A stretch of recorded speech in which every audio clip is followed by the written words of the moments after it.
محترم حضرات، دینی بھائیوں، دوستوں، اسلامی ماں اور بہنوں، پچھلی نشست میں وضو کے متعلق کچھ باتیں میں نے پیش کی تھیں، جس میں بعض بھائیوں کو کچھ اشکال رہا کہ بہت ساری چیزیں عملی طور پر ہمیں سمجھ میں نہیں آئی ہیں۔ اس لیے آج انشاءاللہ ہم کوشش کریں گے پہلے کہ سنت کے مطابق وضو کرنے کا طریقہ کیا ہے، اس کو عملی طور پر ہم آپ کے سامنے پیش کریں گے۔ اللہ تعالیٰ سے دعا کرو اللہ ہمیں توفیق دے اور آپ حضرات سیکھنے، سننے، سمجھنے کی توفیق دے اور سب کو اللہ تعالیٰ عملی جامہ پہنانے کا اللہ تعالیٰ ہم سب کے لیے آسان کر دے۔ اس سلسلے میں سب سے مشہور حدیث امیر المومنین ذی النورین عثمان بن عفان رضی اللہ تعالیٰ عنہ کے ہے، جو باقاعدہ نبی علیہ الصلوۃ والسلام سے سیکھا تھا وضو کا طریقہ، اور آپ کے دنیا سے جانے کے بعد بھی لوگوں کو اکٹھا کر کے عملی طور پر وہ سکھایا کرتے تھے۔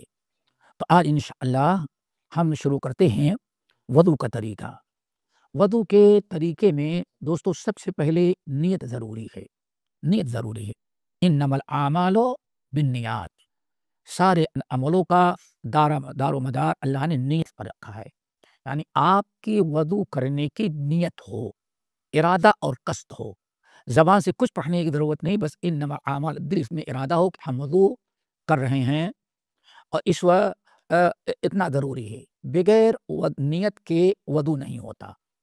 اس کی اس طرح سے مثال سمجھیں، آپ بارش خوب شدت کی ہو رہی تھی، آپ اپنے گھر سے نکلے مسجد جانے کے لیے، موسلادھار بارش ہو رہی ہے، آپ صرف ہاتھ پہنے، پورا بدن آپ کا بھیگ کے تر ہو گیا، لیکن وضو نہیں ہوا۔ وضو نہیں ہوا کیوں؟ آپ پورا بدن تو بھیگ گیا لیکن آپ نیت نہیں کر رہے تھے۔ یا اس سے ایک بڑی واضح مثال آپ کو دیں، پانی کا حوض ہے، دریا ہے، یا مسجد میں حوض بنا رہتا ہے، یا کوئی گڈھا اور تالاب ہے، آپ ساتھی کے ساتھ بیٹھے تھے، مذاق میں ساتھی نے آپ کو دھکے دیا، آپ گر گئے پانی میں، پورا بدن آپ کا نہا لیا، کیا آپ نکل کر کے نماز پڑھ سکتے ہیں؟ یہ کہیں بھائی پورا بدن ہی ہمارا بھیگ گیا، وضو کرنے کیا ضرورت ہے؟ تو نہیں، پورا بدن بھیگ گیا، لیکن چونکہ نیت نہیں تھی، آپ کو وضو کرنا پڑے گا۔ انما الاعمال بالنیات، سارے عملوں کا دار و مدار نیت پر ہے۔ آپ کو بڑی گرمی لگ رہی تھی، بڑی گرمی لگ رہی تھی، ٹھنڈا پانی ملا، سوچے چلو نہا لے، آپ نے نہا لیا تاکہ ذرا پسینہ دور ہو جائے، گرمی کم ہو جائے، پورا بدن آپ نے ہاتھ پیر کیا، پورا بدن آپ کا تر ہو گیا، نہا لیا، نہا کے نکلے، اذان ہو گئی، تو کیا آپ اسی سے آپ نماز پڑھ سکتے ہیں؟ نہیں پڑھ سکتے، نہیں پڑھ سکتے، آپ کو الگ سے وضو کرنا پڑے گا۔ کیوں؟ پورا بدن تو آپ کا بھیگ گیا، نہایا، لیکن آپ نے وضو کی نیت نہیں کی تھی۔ انما الاعمال بالنیات، سارے عملوں کا دار و مدار نیت پر ہے۔ نمبر 1، آپ نے نیت کر لینے کے بعد ہاتھ پیر دھل لیا، وضو ہو گیا۔ نیت کے بعد بہت ضروری ہے کہ آپ بسم اللہ پڑھیں۔ لا وضوء لمن لم یذکر اسم اللہ، اس شخص کا وضو نہیں جو بسم اللہ نہ پڑھتا ہو، تو بسم اللہ پڑھ لینا ضروری ہے۔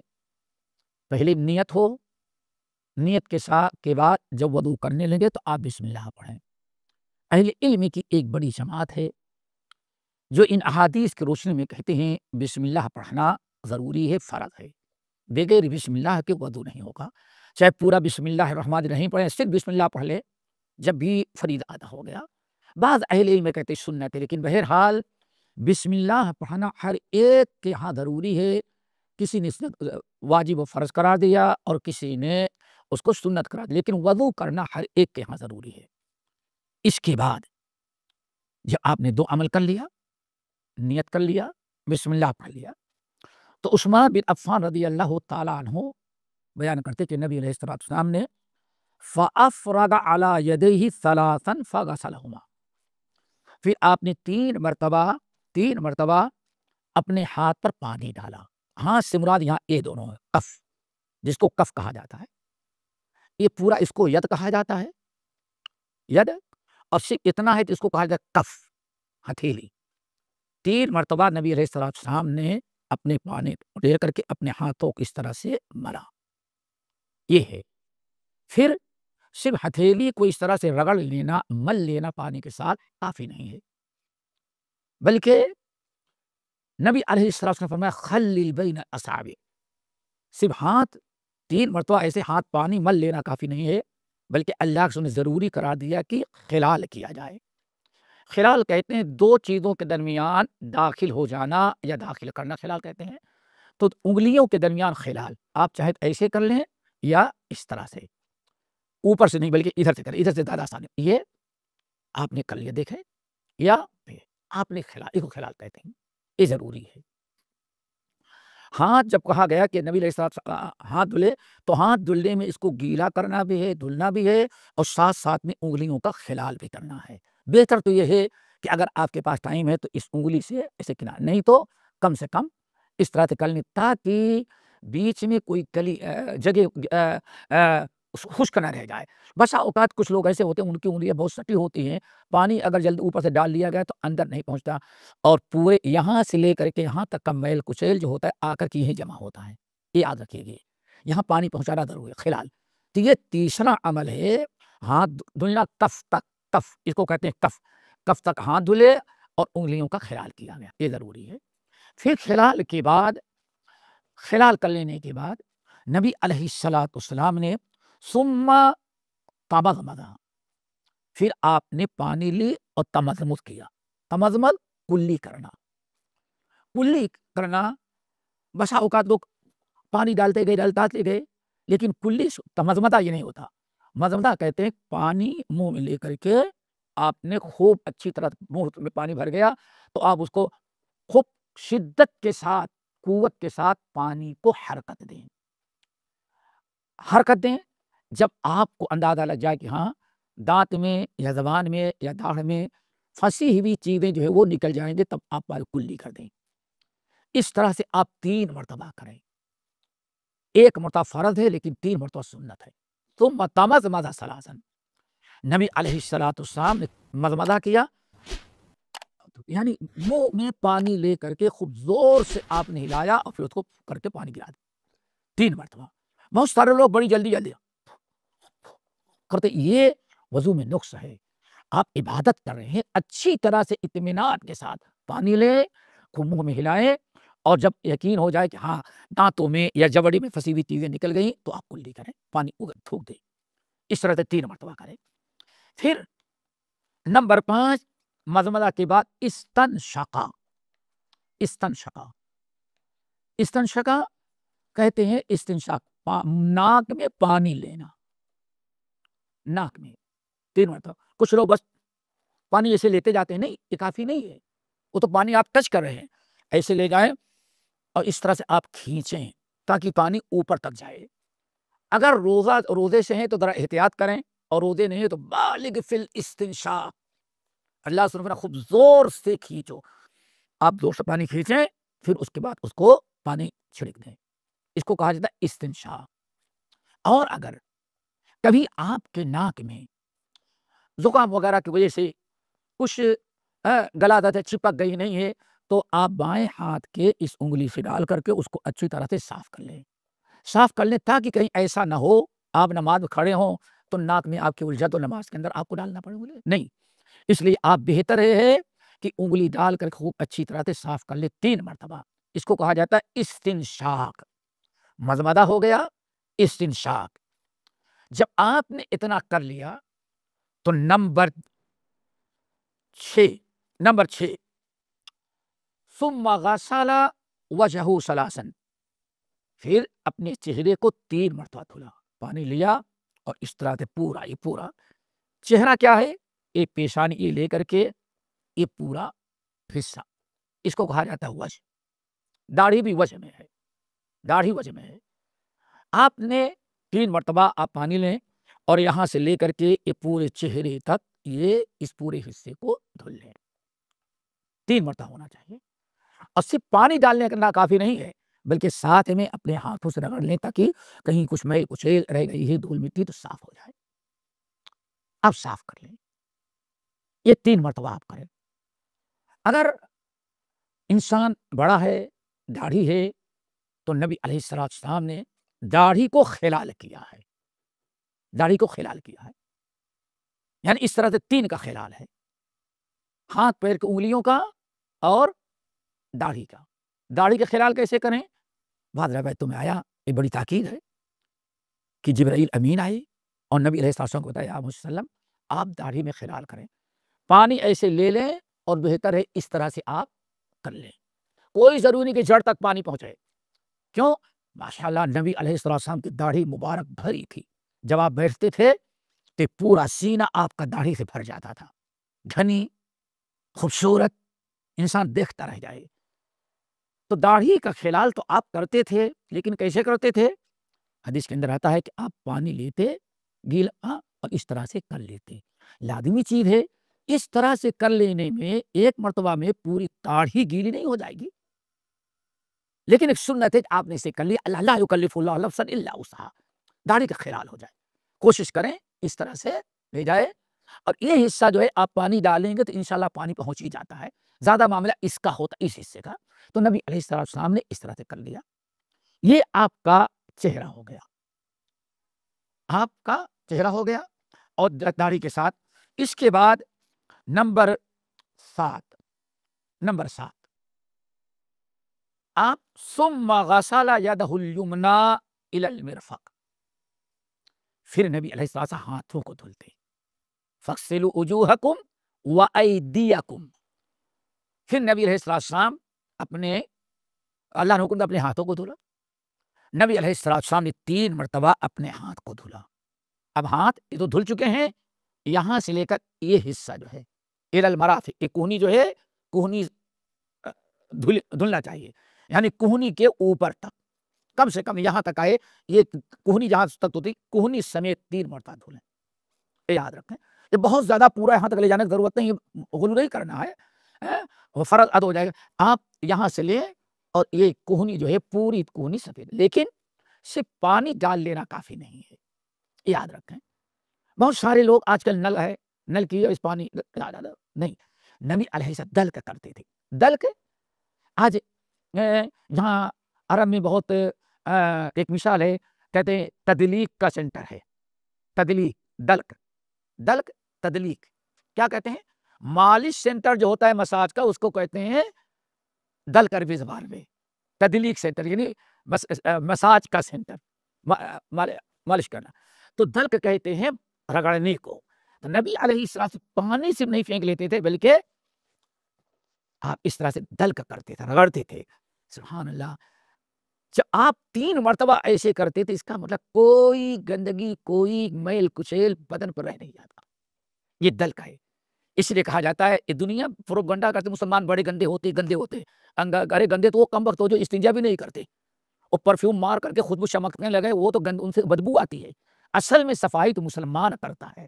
نمازی ہو 3 مرتبہ ذرا سوچو، جب انسان اس طرح سے اپنے ہاتھوں کو مل لے گا، چہرہ دلک کیا، مل لیا، ہاتھ کو مل لے گا 3 مرتبہ اس طرح سے دلک. تو انسان جب دلک، نبی علیہ السلام دلک کرتے تو کوئی میل کچیل، پسینہ، کوئی گندگی، کوئی بدبو ہاتھ باقی نہیں رہ جائے گی. یہ 3 مرتبہ اس طرح سے اپنے ہاتھ کو، دائیں ہاتھ کو لیکن رگڑتے رہتے تاکہ پانی کے ساتھ ہاتھ کو اور مسلتے رہتے. پھر اس کے بعد اسی طرح سے 3 مرتبہ ثم الیسری، بایاں ہاتھ، لیفٹ سائڈ. جیسے آپ نے رائٹ ہینڈ کیا تھا، ایسے ہی لیفٹ ہینڈ بھی کرنا ہے. پانی لے جائیں اور اس کو اپنے ہاتھوں سے ملتے رہیں. کوشش کریں دلک کرنے کے لیے تاکہ مکمل صفائی ستھرائی ختم ہو جائے اور کوئی چیز، کوئی گندگی، کوئی میل کچیل باقی نہ رہے. یہ ہے ہاتھ دھلنا. ہاتھ آپ نے دھل لیا. نمبر 8، پھر نبی علیہ السلام نے اپنے سر مبارک کا مسح کیا. سبحان اللہ. ذرا دیکھیں اللہ تعالیٰ کے کتنا کرم، کتنا احسان. ان الدین یسر، لوگوں دین بڑا آسان ہے. اللہ تعالیٰ اگر سر دھلنے کا حکم دے دیتا، کتنی تنگی میں ہم لوگ آ جاتے، مسلمان کتنی پریشانی میں ہوتا. سر پر پانی ڈالنے کا مطلب ہے کہ ایڑی تک گیلی ہو جاتی ہے. سر کا پانی ایڑی تک بہتا ہے، کتنی مشقت میں ہم آ جاتے. لیکن رب العالمین نے اس لیے ہم مشقت میں نہ ہیں، تکلیف میں نہ ہیں، کسی پریشانی مبتلا نہ ہو جائیں. نبی علیہ السلام نے، اللہ رب العالمین نے قرآن پاک میں فرمایا وَامْسَحُوا بِرُؤُوسِكُمْ، اپنے سروں کا تم مسح کر لیا کرو. مسح، گیلے ہاتھ کو پھیرنا، ایسے گھمانا، اس کو مسح کہا جاتا ہے. کتنی بڑی آسانی. اللہ نے سر دھلنے کا حکم نہ دیا، فوراً مسح کر لو. مسح کیسے کیا جائے گا؟ تو سب سے صحیح طریقہ عثمان بن عفان رضی اللہ تعالی عنہما کی جو حدیث میں ہے کہ نبی علیہ السلام نے اپنے سر ہاتھ کو گیلا کیا، گیلا کرنے کے بعد پانی چھڑک دیا. ایسا بھی نہیں کہ ہاں پانی زیادہ لگا، کتنی آسان چھڑک دیا. اور پھر نبی علیہ السلام نے اپنے دونوں ہاتھوں کی اس طرح سے فَأَقْبَلَ بِهِمَا، پیشانی پر مقدم راس، یہ مقدم راس ہے پیشانی. مقدم راس یعنی سر کے اگلے حصے پر آپ نے دونوں ہاتھوں کو رکھا اور پھر پیچھے تک لے کے گئے، الا قفاہ، گردن تک لے کے گئے. یاد رکھیں، گردن تک لے کے گئے. ثم ردہما، پھر دونوں ہاتھوں کو واپس لائے جہاں سے آپ نے شروع کیا تھا. یہ ہے سر کا مسح ایک مرتبہ. تقریباً تمام اہل علم کے نزدیک سر کا مسح فرض ہے جو اللہ نے حکم دیا ہے، اور ایک مرتبہ ہوگا. اور پورے سر کا مسح فرض ہے. دوستو یہاں دو چیز یاد رکھیے گا. پورے احادیث کو آپ دیکھیں، نبی علیہ السلام نے کبھی آدھے سر کا مسح نہیں کیا. پورے وَامْسَحُوا بِرُؤُوسِكُمْ بَدَأَ بِمُقَدَّمِ رَأْسِهِ ثُمَّ ذَهَبَ بِهِمَا إِلَىٰ قَفَاهُ. آپ یہاں اپنے دونوں گیلے ہاتھوں کو رکھا اور پھر آپ پورے پیچھے تک گردن تک لے گئے، پھر وہاں سے واپس لے کر کے یہاں آئے. بس یہ مسح ہے، آسان سے مسح طریقہ ہے. یہ سمجھیں پہلے جو ہم نے طریقہ کر کے، یہ حدیث منقول ہے. گیلا ہاتھوں کو آپ نے پیشانی پر رکھا، یہاں مقدم راس، پھر گردن تک لے گئے اور واپس لا دیے. یہ ہے مسح. پھر کان کا مسح تھا. ادخل اصبع شہادت کی انگلیوں کو آپ نے کان میں داخل کیا. ومسح اذنیہ بابہامہ، اور ان دونوں انگوٹھوں کو آپ نے اپنے کان کے اوپر سے مسح کر ایک مرتبہ. بس آسان ہے دوستو، بہت آسان. یہ سر کا مسح کان کے ساتھ. آپ نے فرمایا الاذنان من الراس. کیوں؟ جیسے سر پر پانی آپ لگائیں تو ایڑی تک پہنچ جاتا ہے، ایسے کان پر پانی لگائے تو بھی گردن سے بدن پر ایڑی تک بڑی مشقت ہوتی. ان الدین یسر وما ارسلناک الا رحمۃ للعالمین. اللہ تعالیٰ نے آپ کو رحمت بنا کر کے بھیجا ہے، آپ کی ہر تعلیمات رحمت ہے، آسان ہے. تو اس طرح سے آپ نے سر کا مسح کر لیا. سر کا مسح ایک مرتبہ، کان کا مسح ایک مرتبہ، اور اپنے ہاتھ دست مبارک کو آپ نے یہاں سے رکھا، پیچھے لے گئے، پیچھے سے واپس لائے، اور شہادت کی انگلی جو ہے کان کے سوراخ میں ڈالا. ابہام ہے، اس کو ابہام کہتے ہیں. خنصر، بنصر، استا، شہادہ، اور کیا کہتے ہیں ابہام. یہ 5 انگلیاں ہیں، سب کے نام ہے. وَمَسَحَ بِإِبْهَامَيْ، اس کو خنصر ہے، بنصر ہے، یہ استا ہے. دیکھیں 5 میں یہ 20 میں ہے. پھر یہ شہادہ، اور کیا کہتے ہیں یہ ابہام. آپ نے شہادتین کی انگلی آپ نے کان کے سوراخ میں ڈالا. اللہ اکبر. اس کو ہلایا نہیں، اور بائیں دونوں انگوٹھوں کو آپ نے اس طرح سے کر لیا. ہو گئی بات، مسح ہو گیا کان کا بھی سر کا. اب بہت سارے لوگوں نے تکلف کیا. مثلا نمبر 1، بعض لوگ 3 مرتبہ سر کا مسح کرتے ہیں. 3 مرتبہ، خاص طور سے کیرلا وغیرہ کے لوگوں کو دیکھا ہوگا. وہ 3، چونکہ شوافے کہتے ہیں ہمارے یہاں 3 مرتبہ ہے. تو یہ، لیکن سنن جتنی احادیث آئی ہیں سب میں 1 مرتبہ مسح آیا ہوا ہے. کسی بھی صحیح حدیث میں 3 مرتبہ مسح کرنے کا حکم نہیں آیا ہے. ایک تو یہ. اور بعد لوگوں نے کہا نہیں پورے سر کا مسح کرنا ضرور ہے، بس یہ کر لی. تو اب کچھ لوگوں نے کہا کہ کم سے کم 1/4 کا، چوتھائی یعنی 1/4، سر کے 4 حصے کر ڈالیں. یہ گیا آدھا ادھر آدھا ادھر، تو ایک حصہ یہ، دوسرا حصہ یہ، تیسرا یہ، چوتھا یہ، 4. کہتے ہیں صرف 1/4 پیسے گیلا ہاتھ پھیل لیا مسح ہو گیا. اس لیے بہت سارے لوگوں سے ہی، بلکہ بعض لوگ تو کہتے ہیں کم سے کم زیادہ تر 3 بال ایسے کر لو بس کافی ہو گیا. یہ سب بات کی ایجادات ہیں، یہ تکلفات ہیں. نبی علیہ السلام نے جیسے کیا ویسے کر کے ویسے ہی وضو کریں. ان چیزوں میں آپ پڑھنے کے بجائے ادھر ادھر نہ جائیں. بعض لوگوں نے وضو کے کرنے بڑے تکلفات کیے. وہ کیا کہتے ہیں، اس کو ذرا دیکھیں جو غلط طریقے رائے. جو یہ 3 انگلیاں، 5 انگلیاں ہیں، دونوں ہاتھوں کی 3 انگلیوں، خنصر، بنصر، استا، ان تینوں انگلیوں کو آپ ایسے ملا لیں اور سر کے اوپر والے حصے میں رکھیں. یہ ٹچ نہیں ہونا، سر میں ٹچ نہیں، اٹھا رکھیں. وقت انگلیاں جو ہیں وہ تینوں ایسے جائیں، پیچھے تک گئے. اب دوبارہ انگلی اٹھا لیں اور ہتھیلی سے اس طرح کر کے لائیں. اتنی دیر میں نمازی ختم ہو جائے گی. اتنے تکلفات کی کیا ضرورت ہے آپ کو؟ سیدھے سادھے اللہ کے رسول لے گئے، لے کے آ گئے. اب اتنا تکلف ہمارے ہاں برے صغیر میں، یہ پھر یہ اتنا ٹائم جاتا ہے اور اتنے تکلفات کس میں ہیں؟ سر کے مسح میں. کوئی تعلق تکلفات کتاب و سنت ثابت نہیں. یہ بعد میں لوگوں نے اپنے سے ایجاد کیا ہے. اس لیے ان تکلفات میں آپ نہ پڑھیں. نبی کی سنت میں خیر ہے، آپ دونوں ہاتھوں کو لے کر کے جائیں اور واپس لائیں. شہادتین کی انگلی جو ہے کان میں مسح کر، یہ آپ کا سر کا مسح ہو گیا. کان کے مسح کا کوئی تذکرہ قرآن میں نہیں ہے. اس کی وجہ کیا ہے؟ نبی علیہ الصلوۃ والسلام نے ارشاد فرمایا الاذنان من الراس، دونوں کان جو ہیں یہ اصل میں سر سے جڑے ہوئے ہیں. گردن بھی کسی کی ماری جاتی ہے تو کان کے ساتھ ماری جاتی ہے، تو کان سر کا حصہ قرار دیا گیا ہے. اس لیے اس کا الگ سے کوئی مسئلہ نہیں بتایا گیا ہے. جب آپ نبی علیہ الصلوۃ والسلام نے کر لیا تو اس کے بعد آئیں نمبر 9 ثم غسل رجلہ الیمنی. پھر نبی علیہ الصلوۃ والسلام نے اپنے دائیں پیر کو دھولا. دائیں پیر کو کیسے دھولا؟ نبی علیہ الصلوۃ والسلام قرآن پاک نے حکم دیا وَأَرْجُلَكُمْ إِلَى الْكَعْبَيْنِ، اپنے پیروں کو دھلو کعبین تک.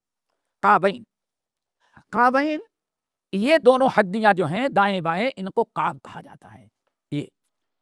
یہ رجل ہے، اس کو کہا جاتا ہے عقب، ایڑی، اور یہ دونوں جو ہیں کعبین ہیں. یہ دونوں ہڈیاں جو دائیں طرف آپ نے وَأَرْجُلَكُمْ إِلَى الْكَعْبَيْنِ، اللہ نے فرمایا اپنے پیروں کو دھلو کعبین کے ساتھ.